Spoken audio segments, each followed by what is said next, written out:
Hi everyone, Derek from Distributed DBA here. Today I want to talk to you about one of my favorite tools as a MySQL DBA, and that is for local development testing using Docker.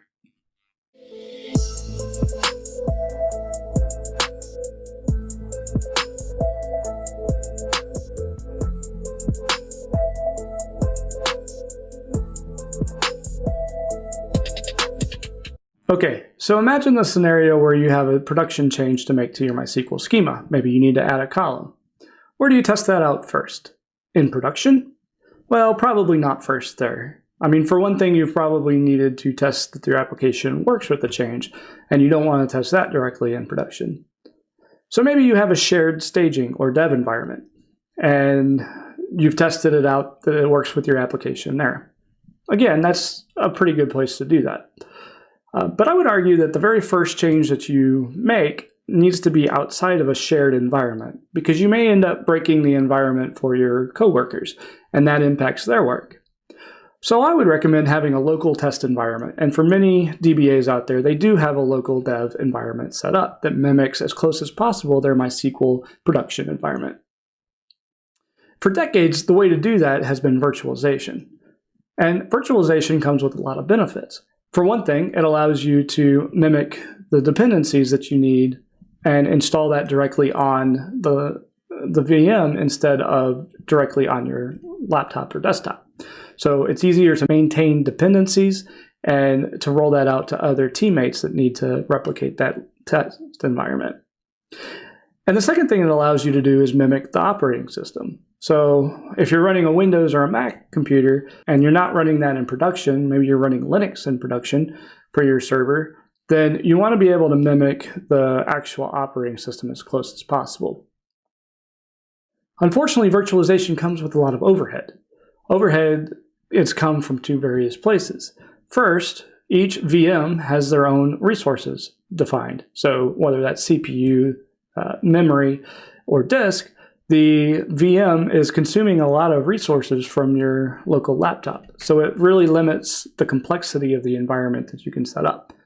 And second of all, because each VM has its own boot up times, it really adds a lot of overhead to getting between you and you testing out the assumptions that you want to do.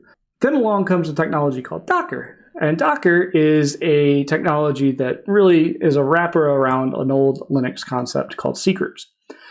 Now, this technology allows you to separate processes and define certain attributes and dependencies into what's called a container.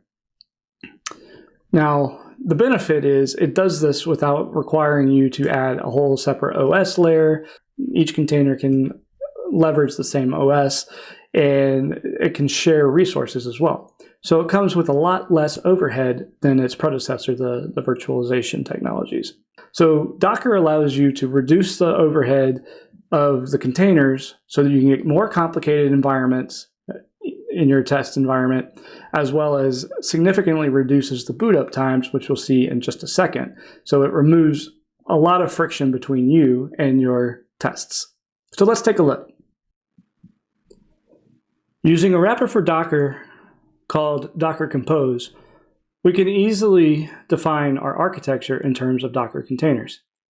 So let's say your production environment has a typical replication setup of a primary and a secondary, and you want to mimic that locally. So in our Docker Compose file, we define our two services. One is a MySQL primary and one is a MySQL secondary.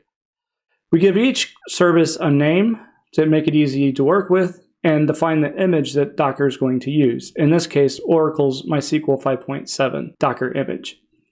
We provide the needed configuration and MySQL password for the root user, and then we set up the networking so that the containers can talk to each other and I can connect to it from my local environment. Now let's switch over to the terminal. On this terminal screen, we can see that, as an example, using Vagrant to mess with a VirtualBox VM, bringing it up out of a suspended state took about 20 seconds. So I just wanted to reiterate the time that it's taken to bring up a VM. And if you had multiple of these, you could see how the time taken to deploy this architecture would be prohibitive. So now we're in our Docker Compose directory where our Docker Compose file is. Let's go ahead and bring up that Docker image. All right, so it took us 2 seconds to load this environment. Now it will take a little bit longer if the first time you've done this you have to pull the images, but once it's there, then it won't have to pull that and it will be very quick. So now we have our 2 MySQL containers running, one primary, one secondary, and we can see just kind of highlighting the Docker images that are being used. I have my MySQL 5.7 image already on my laptop. And again, that will take a little bit longer the first time you run this. But now we have our 2 MySQL containers running. Then you can go in and configure replication so that these 2 containers mimic your replication environment. Yes, right now that's a manual process. There are other tools out there that allows you to configure this automatically that I won't go into in this demonstration, but I just wanted to show how Docker simplifies setting up these containers without excessive use of resource or time spent setting them up. Of course, there's a lot of things that Docker and a local environment are not going to be able to reproduce. You're not going to be able to mimic your production workload.